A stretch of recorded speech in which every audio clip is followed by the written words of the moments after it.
하나님 말씀 봉독하겠습니다. 오늘은 신약 성경 누가복음 17장 11절로 19절까지 봉독하겠습니다. 누가복음 17장 신약 124면 125면입니다. 신약 124면 125면 누가복음 17장 11절로 19절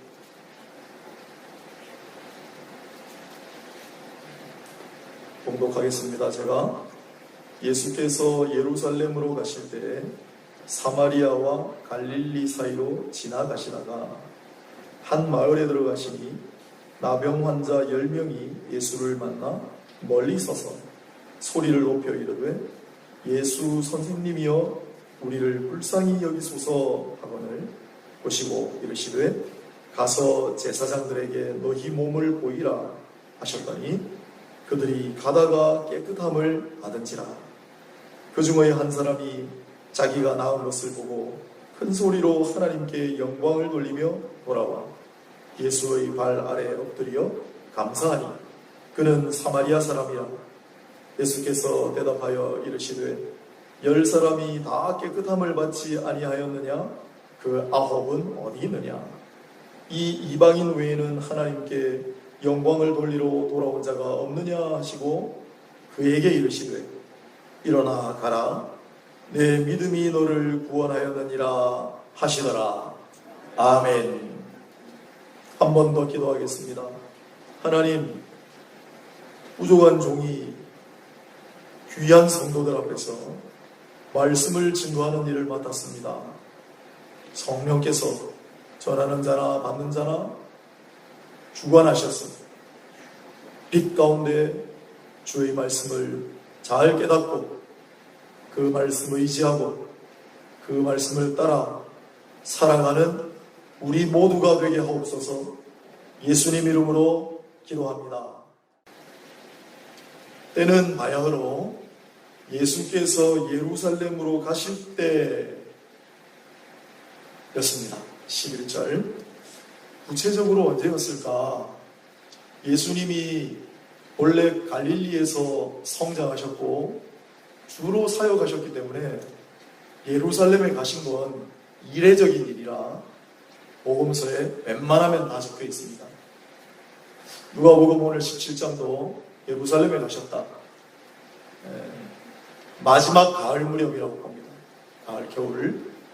그때 특히 주목할 것은 사마리아와 갈릴리 사이로 지나가시다가, 여러분, 사마리아와 갈릴리, 위에가 갈릴리고 가운데가 사마리아입니다.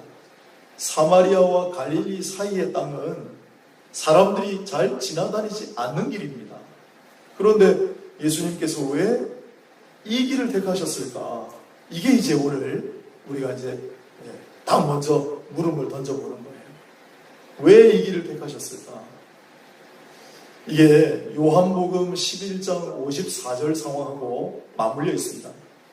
그건 조금 더 뒤의 이야기인데, 이제 막 예수님이 돌아가실 6월절 바로 코앞에 예수님께서는 어디 머무셨는가? 유대인들에게 더 이상 드러내지 아니하시려고 빈들 가까운 에브라임이라는 곳에 머무셨다. 이렇게 되어 있습니다. 사실 오늘 본문에 사마리아와 갈릴리 사이, 거기도 원래는 에브라임 땅이거든요. 그런데 요한복음 11장 54절에 왜 빈들 가까운 곳에 머무셨는가? 왜 그랬습니까? 왜 드러내고 싶어 하지 않으셨죠?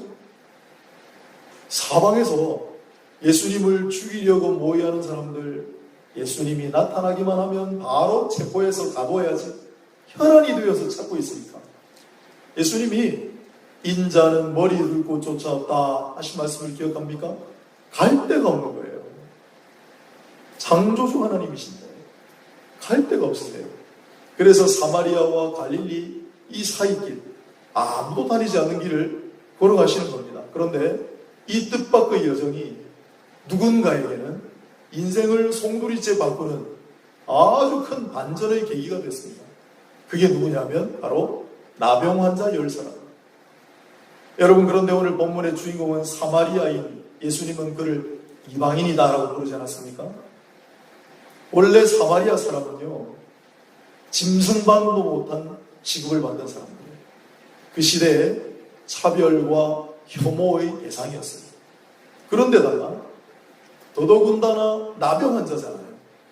그러니까 이 나병 환자 10사람, 특히 이방인들은 그야말로 비참한 인생. 우리 요즘 비대면, 비접촉이란 말 많이 합니다. 그죠? 비대면 무슨 비대면 경제, 비대면 사회. 그런데 이 나병 환자들, 특히 사마리아 나병 환자야말로 사람들과 대면할 수 없고 사람들하고 절대 접촉하면 안 되는 그런 유형이었어요. 그리고 이들은 우리 인생을 대표하는 가장 비참한 인생을 표본으로 삼은 거예요. 그래서 오늘 이 나병 환자 10사람을 통해 우리가 이런 제목을 한번 끌어내어 봅니다. 그게 뭐냐면, 인생에는 꼭 감사할 만한 상황만 있는 건 아니에요.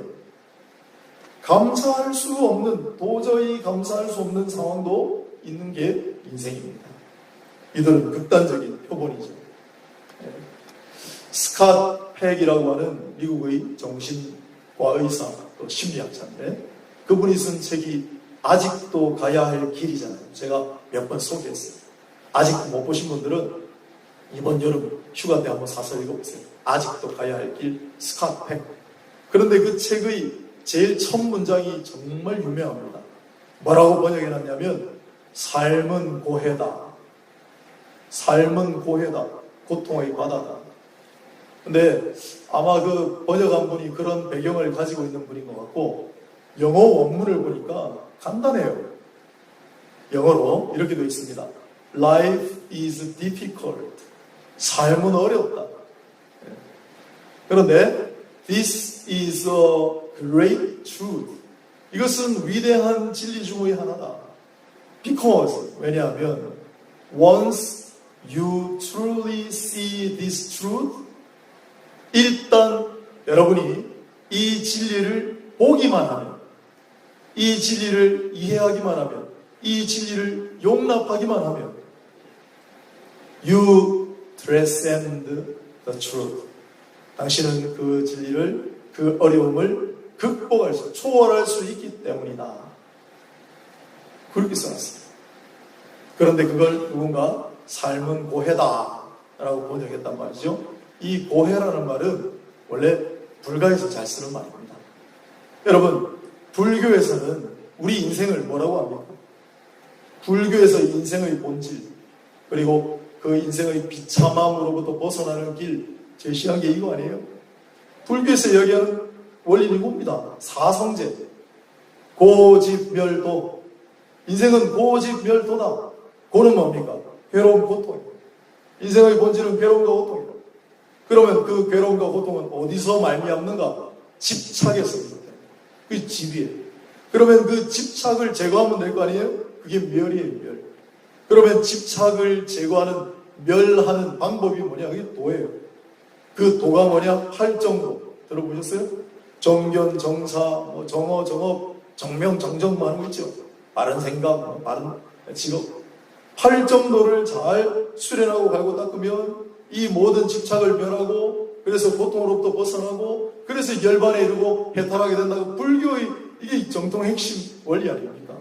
그래도 여러분, 왜 존재가 생겼고, 그러면 그 마음은 어디서부터 났어요? 그러면 여러분, 열반 해탈에 이르면 궁극적으로 인생은, 존재는 어떻게 되는가에 대해서는 불교는 설명할 수도 없고 설명하지도 않아요. 아무튼 오는 시각은 비슷하다는 말이죠. 인생은, 우리의 삶은 좀 고통이다. 서양 분들도 마찬가지예요. 독일의 위대한 철학자, 현대 철학자죠. 칼 야스퍼스라고 하는 사람은 한계 상황이라는 말을 했어요. 인생은 누구나 한계 상황에 직면하기 마련입니다. 이 한계 상황은 병일 수도 있고, 사랑하는 이의 죽음일 수도 있고, 여러 가지 파산일 수도 있고. 그런데 인생은 한계 상황에 직면해야만 인간을 넘어선 어떤 존재, 거기에 대해 관심을 가집니다. 한계 상황. 다 비슷한 말이에요. 그래서 오늘 본문의 나병 환자의 사람도 고해의 바다를 지나고 있는, 한계 상황에 놓인 인생의 가장 극단적인 단면을 보여주는 인물이다 이거죠. 그렇다면 가장 한계 상황에 놓인 이 10명이 예수님을 뜻밖의 만났을 때 아마 자기들이 머물고 있는, 그래서 이 사마리아와 갈릴리 사이라고 했는데 화면에 아마 앞에 있을 거예요. 여기가 브루킨이라고 하는 오늘날 현대 지명인데 사마리아와 갈릴리 사이인데요. 여기에 교회가 있습니다. 콘스탄티누스 황제라고 하는 기독교를 공인한 황제가 있죠. 313년에. 그 어머니 헬레나 모후입니다. 그 어머니가 신앙이 굉장히 좋았어요. 결국은 이교도였던 아들을 기독교인으로, 세례는 끝까지 안 받았지만 마지막 순간에 받았지만, 그리고 기독교를 공인하게끔 만든 장본인이 바로 이 어머니입니다. 오늘 여기도 우리 어머님들 아버님들 많이 와 계신데 우리 자손들 후손들 다음 세대를 위해 여러분 기도하는 일을 중단하지 마시기를 바랍니다. 반드시 하나님께서 들으시고 역사하십니다. 이 콘스탄티누스 대제의 어머니가 이제 기독교 공인되고 난 다음에 순례를 많이 다녔는데 여기 와가지고 나병 환자 10사람이 예수님을 만나 치유받았다는 전설의 현장이 바로 여기요. 그건 이 사건이 일어난 지 한 300년 뒤의 일이기 때문에 어쩌면 훨씬 사실에 가까울 수 있어요. 그래서 헬레나 그 황제의 어머니가 교회를 세워놓은 거예요. 전하는 바에 따르면 동굴인데 나병 환자들이 은밀히 모여 살던 동굴이었다 그래요. 이곳이. 여러분, 숨죽여 사람들을 만나면 안 되는 사람들입니다. 인적 드문 곳에서 절망 가운데 몸부림치며 살던 이들이 언감생심 예수님이 자기들 근처에 오리라고 생각이나 했겠어요? 그런데 어느 날 예수님이 나오십니다. 가까이는 못 와요. 그래서 멀리 서서 예수님을 바라보고, 만일 여러분들이 이런 한계 상황에서 예수님을 만난다면 뭐라고 하시겠어요? 예수님, 내 병 좀 고쳐주세요. 그렇게 안 돼 있습니다. 이들은 나병이 나을 거라는 생각조차 못했어요. 나병은 천형병이었어요. 물론 구약 성경에 나병이 낫는 장면이 2번 나옵니다. 모세의 누이였던 미리암이 잠시 불평하고 대들다가 징벌을 받아가지고 손에 나병이 옮았다가 사라집니다. 모세가 기도하고. 그 다음 나아만 장군, 강물에 가가지고 7번 몸을 씻고 나병이 난 그 두 이야기가 있습니다만 일반적으로 나병은 낫지 않아요. 그래서 우리 병을 고쳐주시오 라고 구하지 않습니다. 뭐라고 합니까? 이게 굉장히 중요합니다. 예수 선생님, 왜 선생님이라고 부를까요? 이 선생님에 해당하는 단어가 이상하게 누가가 이 말을 집중적으로 많이 썼어요. 누가복음에만 6번 나오는데 앞부분에 어디 나오느냐면 누가복음 5장 5절에 나와요. 베드로 밤새도록 물고기 잡고 헛담치고 힘든데 예수님이 오셔가지고 깊은 데로 다시 가서 그물을 던지라. 선생님, 제가 한번 시키는 대로 해보겠습니다 할 때 선생님. 그리고 오늘 본문에 예수 선생님 번역했지만 나머지 4번은요. 마태복음 8장 25절 45절, 마태복음 9장 33절 49절, 마태복음 8장 24절입니다. 8장에 2번, 9장에 2번 나오는데 거기는 전부 똑같은 단어인데 주여로 바꿔놨습니다. 베드로가 주여, 제자들이 주여, 우리가 다 죽게 되었는데 주무시고 계십니까? 예수 선생님이요. 이 선생님은 가르친다. 아이들을 가르치는 선생님 단어는 따로 있어요. 그 단어가 아니에요. 주여라고 바꿔 써도 되는 말이에요. 그러므로 이들은 예수 주님이시여, 주여 뭐라고 했을까요? 우리를 불쌍히 여기소서. 우리를 불쌍히 여기소서. 여러분, 절망적인 한계 상황 속에서는 이게 우리 기도의 최선입니다. 주여 우리를 불쌍히 여기소서. 누가는 특히 우리라고 하는 공동성을 강조했습니다. 똑같은 병행 구절에 마태는 나를 불쌍히 여기소서. 여러분, 우리 인생은 살아가다 보면 반드시 막다른 골목 같은 상황에 봉착합니다. 그때 여러분, 사랑하는 주님 앞에, 전능하신 주님 앞에 뭐라고 구하시죠? 주님, 그저 불쌍히 여겨주시옵소서. 주님, 불쌍히 여겨주옵소서. 그 말 하시기가 남들 시선도 있고 겸연쩍으시다면 제가 헬라어로 가르쳐 드릴 테니까 오늘부터 이렇게 기도해 보세요. 엘레에손, 엘레에손, 불쌍히 여기소서. 우리를 헤마스. 엘레에손 메, 메가 나를 이라는 뜻입니다. 엘레에손 메, 엘레에손 헤마스. 예? 저는 이렇게 잘 기도하거든요. 모르는 분들이 들으면 또 아유 홍 목사님 방언으로 기도하신다고 할까봐 제가 엘레손 헤마스, 엘레손 메, 나를 불쌍히 여기소서. 여러분, 이 엘레손이란 말은 어머니 자궁이라는 뜻 아닙니까? 주님, 나를 품에 안으시는 것처럼. 예? 우리 CCM 늘 저는 생각하고 노래 불러요. 주 품에 안으소서, 능력에 발로 덮으소서. 주님, 나를 품어주소서. 정준일이라고 하는 가수가 있는데요, 안아주오라고 하는 노래를 불렀어요. 우리 소향씨가 이 노래를 그리스도의 시각으로 바꿔서 부른 적이 있잖아요. 제가 이 노래 너무 좋아합니다. 그 노래 가사가 내 곁에 있어줘, 내게 머물러줘, 그렇게 나와요. 그리고 뒤에는 그냥 날 안아줘, 나를 좀 안아줘, 아무 말 말고 내게 달려와줘. 그러면 내 이 외롭고 힘들고 지친 상황 속에서 바라는 게 뭐예요? 그냥 안아달라는 거예요. 소양씨는 이 노래를 그리스도의 시각으로 바꿔 불렀다 그랬죠. 여러분, 내 사랑하는 주님 앞에 내가 절박할수록, 내 상황이 어려울수록 내 주님 앞에 뭐라고 하겠어요? 주님, 나 좀 안아주세요. 나 좀 품어주세요. 그 기도를 했다. 우리 수많은 신앙의 선지들이 이 짤막한 한 구절의 기도를 얼마나 많이 했는 줄 아세요?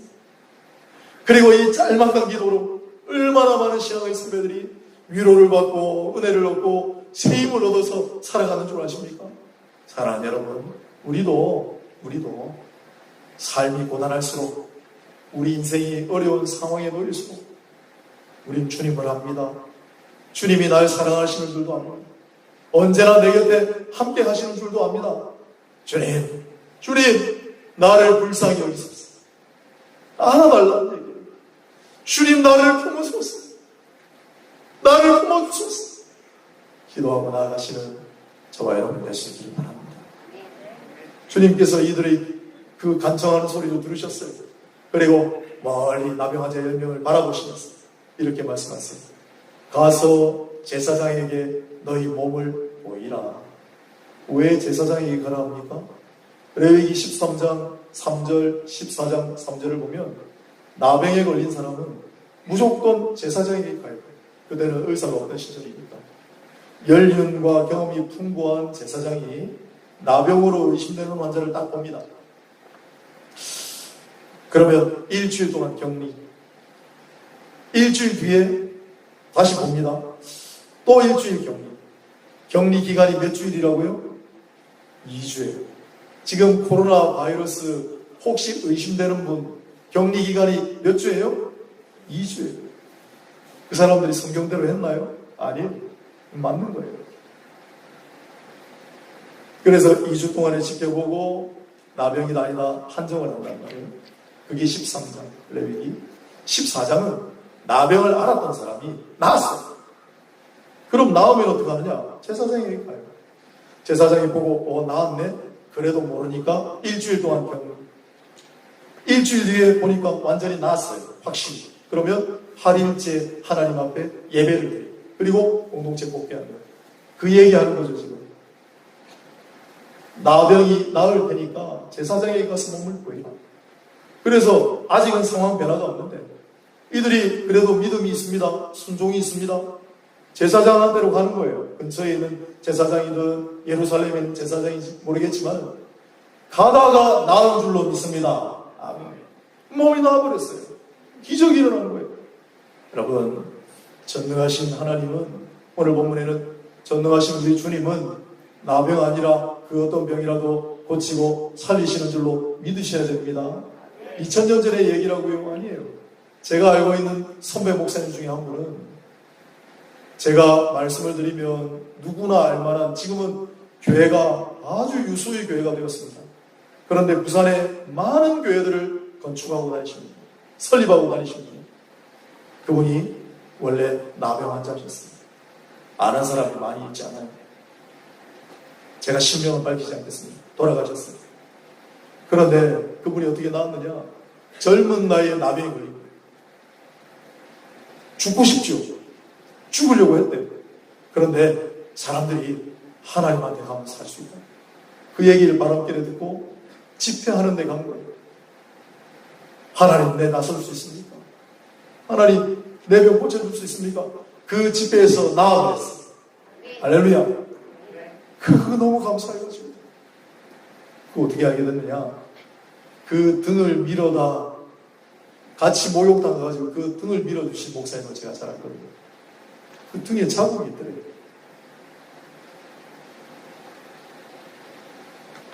하나님은 어떤 병도, 어떤 고질적인, 어떤 악성의 징후도 오늘 이 시대, 이 시간에도 구하고 찾는, 불쌍히 여겨달라고 부르짖는 자들에게는 치유의 은혜로 역사하시는 줄로 믿으셔야 됩니다. 믿는 자에게 하나님께서 역사합니다. 아무튼 이들은 병이 나와버렸어요. 나병이 나와버렸어요. 그리고 난 다음에 다 가고 사라지고 한 명만 가던 길을 멈추고 돌아와 예수님께 와서 엎드리고 감사했어요. 그래서 우리가 오늘 추출할 감사의 원리가 있습니다. 오늘 왜 감사의 이야기를 하느냐면 지난 한 달 동안 임시거처에서 예배 드릴 수 있게, 또 공교롭게도 장마 기간이었는데 비도 막아주셨어요. 여러분, 이 산에 올라와서 불편한데 비까지 내리면 얼마나 힘들었겠어요. 너무 감사했어요. 중간에 한번 우리 감사로 점검하고 가자, 그런 마음이 있어서 오늘 설교하고 나갑니다. 한 사람만 돌아왔어요. 9명은 사라지고 없어요. 그래서 이 본문의 장면을 통해 감사할 일이 있을 때는 감사해야 합니다 라는 주제를 하나 잡았어요. 감사할 일이 있을 때는 감사해야 합니다. 그 중에서도 첫 번째로 바로 감사해야 합니다. 여러분, 이 9명은 어디 갔을까요? 제사장에게 갔겠죠. 제사장에게 가면 나았으니까 일주일 동안 격리 기간을 거치고 8일째 예배드리고 그 다음 어떻게 했을까요? 예수님을 찾아왔을까요? 그때까지 거기 머무르시는 보장이 있습니까? 아마도 그토록 사랑하고 보고 싶던 가족들에게 자기 공동체 돌아가지 않았을까? 그리고 훗날 반드시 감사했을 줄로 저는 믿고 싶습니다. 하지만 그것보다는 가다가 몸이 나은 즉시 돌아와 하나님께 영광 돌리고 주님 앞에 감사했던 이 사람, 사마리아 사람이에요. 유대인들은 다 온데간데 없고 9명은 사라지고 없고 사마리아 이방인 이 한 사람만 돌아와서 감사했다. 이 모습을 통해 바로 감사가 됩니다. 감사할 일이 있을 때는 즉각 감사해야 됩니다. 감사라는 게요, 시간이 좀 지나면 이상해집니다. 여기 제가 한 분 소개하는데 박준영 변호사입니다. 요새 많이 유명해지셨어요. 우리나라 유일의 재심 전문 변호사입니다. 억울한 일을 당한 사람이 있습니다. 자기는 그 죄 안 저질렀는데, 자기가 진범 아닌데 어떻게 하다 보니까 재판받고 유죄 판결을 받은 사람이 있어요. 세월이 지났습니다. 새로운 증거가 밝혀집니다. 재심을 청구하면 억울함을 풀 수 있어요. 그런데 어렵습니다. 재심으로 원 판결을 뒤집는 게 쉽지 않습니다. 그 일만 천직으로 삼고 하는 분이 박준영 변호사입니다. 제가 프로필을 좀 찾아보니까 이분이 목포 출신인데 고등학교 졸업하고 대학 1년 딱 다녔어요. 그리고 바로 공부해가지고 사법고시 어렵게 합격합니다. 고졸 출신의 마지막 사법고시 합격자. 우연한 기회에 억울한 사람 사연을 듣고 한번 도전해본 것이 재심의 세계에 뛰어든 계기가 됐다 그래요. 이분이 남긴 여러 가지 이야기가 있는데 그 중에 하나가 어떻게 재심으로 원 판결을 뒤집느냐, 이런 얘기를 하셨어요. 진실을 말하는 자의 용기가 세상을 바꾸는 힘이다. 진실을 말하는 용기를 가지고 있는 몇 분이 있으면 억울함을 바로잡을 수 있다. 그것도 물론 중요하지만은 오늘 우리 관련해가지고는 이분이 하신 말씀이 책을 냈잖아요. 지연된 정의. 지연된 정의는 정의가 아니다. 지연된 정의는 정의가 아니다. 제가 이 책을 보고 여기에 감사를 집어넣어 봤습니다. 지연된 감사는 감사가 아니다. 물론 왜 그게 감사가 아니겠어요? 그러나 본래의 의미에서 퇴색돼 버려요. 여러분, 감사할 일이 있으면 바로 그때 감사해야 됩니다. 시간이 지나면요, 나중에 해야지. 그러면 우리 마음에 타협하기 시작해요. 아이고 뭐 그 정도는 하려고, 이 정도만 하지. 우리가 각색 이야기를 쓰기 시작해요. 에이, 그게 뭐고 그래서 된 일인가? 우리 마음의 본성이 그래요. 그때 당시는 너무 감사하고 뭐라도 다 드릴 것 같지만 조금만 지나면 금방 마음이 그려져요. 그게 우리 본성이에요. 그러나 우리 안에 성령께서, 여러분 심령 안에 성령이 있습니다. 우리 안에 거하시는 성령은 이렇게 말씀하십니다. 즉각 감사하라. 바로 감사하라. 그게 성령이 주신 음성이에요. 아니 조금 이따가 하지, 다음에 하지 뭐. 그건 사람의 본성이 우리에게 달콤하게 속삭이는 유혹이에요. 사랑하는 여러분, 감사할 일이 있습니까? 즉각 감사하시기 바랍니다. 바로 그때 감사하시기 바랍니다. 그래서 한 달 지나고 오늘 우리 8월 첫째 내가 너무 감사해서 오늘 이 감사의 말씀을 전합니다. 바로 감사하십시오. 바로 감사하십시오. 바로 감사한 사람은 한 사람밖에 없었습니다. 나머지 9사람은 어디 갔습니까? 예수님께서 물어보십니다. 10사람이 다 깨끗함을 받은 것 아니냐? 다 알고 계세요. 그런데 나머지 9은 어디 갔느냐? 여러분, 가슴에 마음에 손을 얹고 한번 자신에게 물어보십시오. 여러분들은 과연 나는 여기에 돌아와서 감사한 한 사람에 속합니까? 아니면 온데간데 없는 자축, 나중에 감사했으리라고 저는 믿어 의심치 않지만 나머지 9사람에 속합니다. 나머지 9은 어디 갔느냐? 이건 오랜 세월 동안 우리 성도들의 마음을 콕 찌르는 주님의 말씀이었습니다. 그래서 이 말씀 때문에 저는 오히려 감사, 즉각 감사, 바로 감사, 이 감사가 널리 퍼졌을 거라고 생각합니다. 바울을 예로 들어볼까요? 여러분, 바울은 정말 감사해야 되는 사람이에요. 죄인 중에 필수였어요. 그런데 하나님께서 그를 용서하시는 차원을 넘어서 하나님의 사도로 세우시고 이방인 선교의 주역으로 삼으셨잖아요. 그 은혜를 생각하면 그래서 바울은 감사 이야기를 너무 많이 썼어요. 바울 서신이 여러분 제일 많이 남았습니다. 성경에. 베드로 서신도 아니고 요한 서신도 아니고 바울 서신이 제일 많이 남았어요. 신약 성경에. 여러 가지 이유가 있겠지만은 바울 서신에는 전부 감사하는 거예요. 여러분 잘 아시는 대로 범사에 감사하라. 데살로니가 5장 18절 전서. 항상 감사하라. 에베소서 5장 20절. 오늘 바로 감사하라. 여러분, 바울은 너무너무 감사 충만한 사람이었어요. 그래서 항상 감사, 범사 감사뿐만 아니라 삼중 감사도 있네. 지난번에 한번 우리 나눴죠? 골로새서 3장 15절로 17절. 삼중 감사가 뭐예요? 다 잊어먹어 주셔서 감사합니다. 첫째는 감사하는 자가 되자. 둘째, 감사하는 마음을 품자. 셋째, 감사하자. 감사하는 자가 되라. 항상 감사하는 마음을 품으라. 감사하라. 여러분, 감사하는 마음만 맨날 품고 있으면 뭐합니까? 감사하라. 삼중 감사.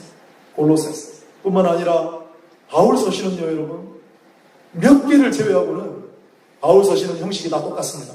앞부분에는 편지를 쓰는 대상이 있죠. 에베소 교회 성도 여러분, 주님의 은혜와 평강이 있기를 기원합니다.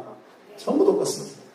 그리고 난 다음에 본론이 시작되는데 놀랍게도 본론이 시작되는 첫 단어가 로마서, 고린도전서, 빌립보서, 골로새서, 데살로니가전서, 데살로니가후서, 디모데후서, 빌레몬서까지 전부 본론의 첫 단어는 감사예요. 우리말 어순이 달라서 우리말 성경을 보면 감사가 좀 뒤에 있지만 원래는 옷은 제일 앞단어가 전부 감사예요. 고린도 후서하고 에베소서는 찬양할지로다가 처음 나와요. 비슷한 거예요. 전부 감사로 시작해요. 바울을 보더라도 내가 혹시 그 9명 아닌가? 예?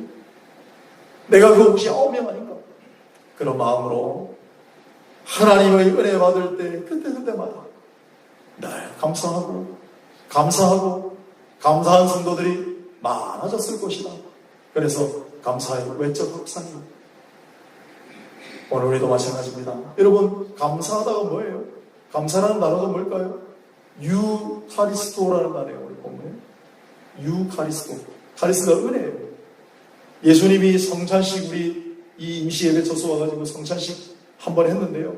보면서 예수님의 성찬식을 유카리스토라고 해요. 똑같은 단어예요. 왜 그렇습니까? 은혜라는 게 들어가 있기 때문에.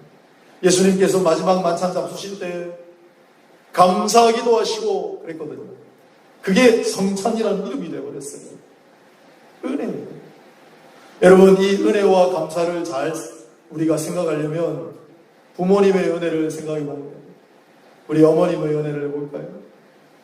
한 어머님이 물론 가정살이도 다 하시고 밖에 나가서 장사하시는 분이었어요. 시대가 어려웠기 때문에. 그런데 사랑하던 아들이 병에 걸렸어요. 집안 살림하시랴 밖에서 장사하시랴 마치고 나면 와가지고 아들 병수발 들랴 너무너무 힘들고 너무너무 고통스러운 나날이 이어졌어요. 얼마나 힘들었으면은 혈변을 보시죠. 몸이 극한 상황에 도달했다는 증거죠. 그런데 그 아들을 보고 뭐라 그래요? 얘야, 나는 하나도 안 힘들다. 하나도 고생스럽지 않다. 여러분 어머님들, 아버님들 얘기 아닙니까? 그 어머님, 아버님 생각하고 마음이 어때요? 그 마음이 감사해요. 감사. 주님은 이 보잘것, 이 모질인 존재, 이 나를 위하여 십자가에 손과 발을 지키시고 머리에 가시멜류관 쓰시고 그 모진 고통을 감내하셨는데 오늘 나에게 이렇게 말씀하시는 거 아니에요? 나 하나도 안 힘들어. 나 하나도 고생스럽지 않아. 내가 나를 위하여 이런 건데. 여러분, 그게 은혜예요. 그 은혜를 생각하는 마음이 감사해요.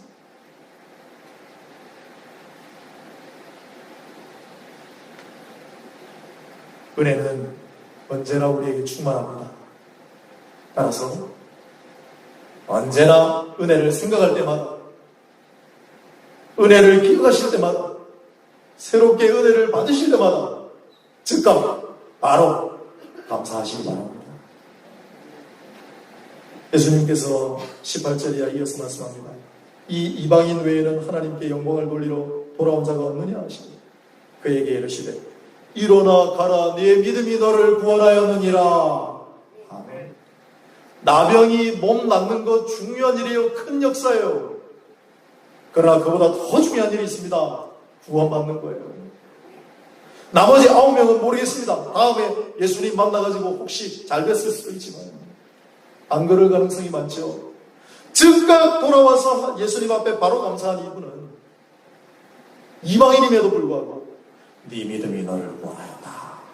죄와 사망의 그늘로부터 자유함을 얻은 죄사함의 은혜를 누리게 되었습니다. 그래서 우리가 여기서부터 도출하는 또 하나의 주제, 너무나 잘 알고 계시는 감사는 또 다른 감사를 낳습니다. 감사하면 또 감사할 일이 생깁니다. 감사하고 또 감사하면 또 감사할 일이 생깁니다. 여러분 다 그거 경험해 오신 일 아닙니까? 감사는 또 다른 감사를 낳는다. 감사는 기적을 낳는다. 그게 오늘 이 본문의 사마리아 사람이 우리에게 보여주는 신입니다. 이지손이라고 하는 분이 있습니다. 여러분 아마 아실 거예요. 이분이 교통사고를 당했어요. 본인의 과실이 아니에요. 그런데 차가 폭발해서 화염에 불사이고 2000년도 7월 30일 날 일어난 사건입니다. 불과 며칠 전이죠. 20년 전. 차가 화염에 휩싸이면서 몸의 70%가 화상을 입었어요. 여러분, 그냥 우리는 아무렇지도 않게 70% 화상 입었다고 하는데 어느 정도냐면 40번 수술 받았어요.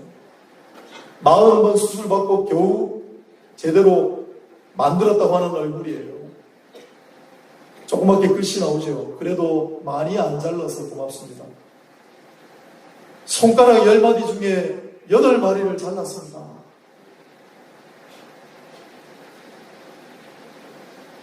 절망적인, 인간이 경험할 수 있는 가장 극한의 한계 상황 아닙니까?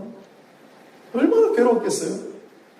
그런데 우리가 잘 아는 대로 지선아 사랑해 책을 내고 그 안에 보면 항목이 감사에 있어요.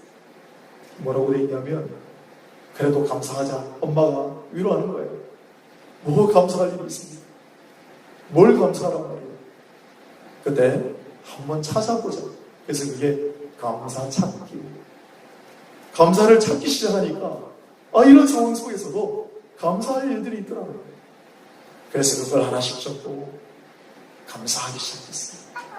감사하고 또 감사했더니 감사가 감사를 낳고, 그래서 이분이 미국 유학을 갔지 않습니까? 유학을 갔다가 박사학위를 받았다는 것까지 제가 우리 교회 교인들하고 함께 언젠가 나눴습니다. 보고를 해드렸어요. 그리고 최근에 또 소식을 들었습니다. 박사학위를 받고 우리나라에 다시 돌아오셔서 어느 대학의 교수로 지금 일하고 계세요. 어느 대학의 교수냐? 한동대학교 교수님이에요. 미국의 캘리포니아 로스앤젤레스 대학을 박사학위로 졸업하셨어요. 우리가 보통 이야기하는 명문 중에 UCLA라고 하는 대학입니다. 그리고 워낙 알려지고 유명한 분이라 아마 국내 어떤 대학도 모시고 가려고 다들, 그런데 다 노하고 한동대학을 가셨어요. 그리고 지금 강연하고 다니십니다. 학생들 앞에서도 이렇게 얘기하신대요. 소개할 때 저는 화끈한 여자예요. 왜 화끈한 여자일까요? 홀라당 타버렸기 때문이에요. 여러분, 그거 그렇게 웃으면서 이야기할 수 있습니까? 한동대학은 설립 초기 당시에 하용조 목사님 그리고 온누리 교회에서 그 기틀을 잡았습니다. 지금도 가보면 하용조 기념관이 따로 있습니다. 이지선 교수가 한동대학으로 온 이유를 어느 곳에서도 한 줄도 읽을 수 없습니다. 그러나 저는 혼자 추정하는 거예요. 이분이 많고 많은 대학을 놔두고 왜 한동대학을 갔을까? 은혜를 잊지 않았다. 그게 감사하는 마음이 있습니다. 그 은혜를 갚고자 하는 마음, 그 감사하는 마음으로 한동대에 오셨다고 생각해요. 여러분, 절망적인 상황에 놓였을 때 감사를 찾기 시작합니다. 작은 거지만 감사하기 시작할 때 그 감사가 감사를 낳고, 감사가 감사를 낳고, 감사가 기적을 낳고, 그래서 UCLA 박사를 받고 한동대 교수로 와서 많은 사람들에게 무엇보다도 희망과 위로를, 소중한 메시지를 전해주는 그러한 하나님의 사람으로 쓰임받고 있지 않습니까? 사랑하는 여러분, 감사하십시오. 감사합시다.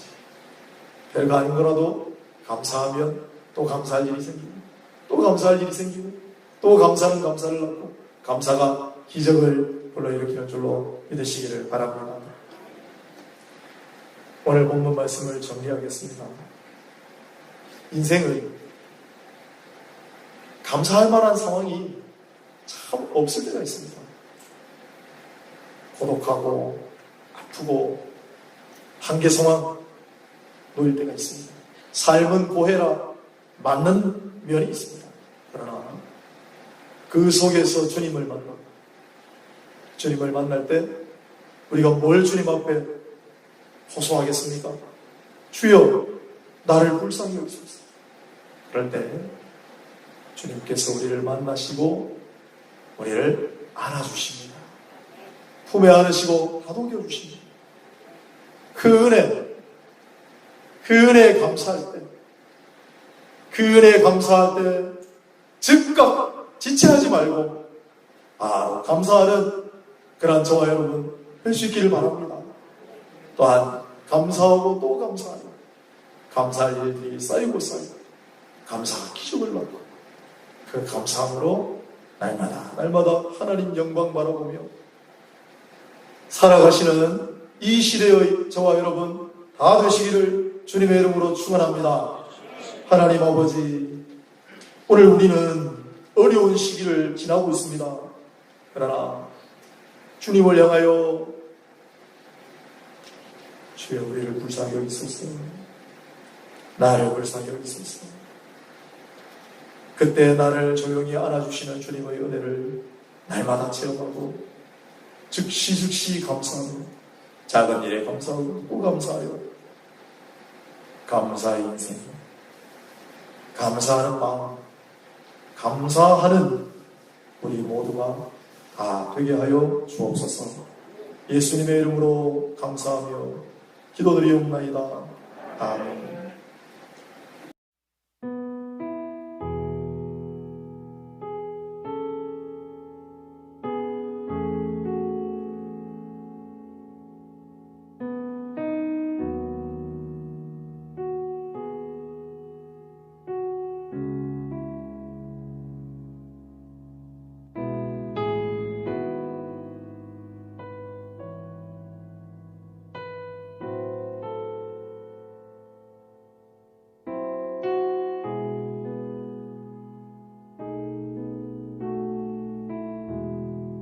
예수 나를 오라 하네. 예수